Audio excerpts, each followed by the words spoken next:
Beleza? Ó, Anderson, aqui já tá o disco lá, tá? As pastilhas vai vir também.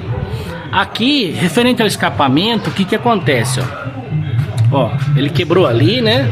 Você até amarrou aqui. Só que assim, teria que trocar o traseiro. Porém, ó, na junção desse escapamento traseiro com o intermediário, ó, ele já tem bastante corrosão. Então se eu colocar um novo aqui, ó, primeiro que ele pode não assentar direito aqui. E até na hora de eu tirar isso aqui, ele vai furar isso aqui, tá? Então, você acaba tendo que trocar o intermediário também, tá?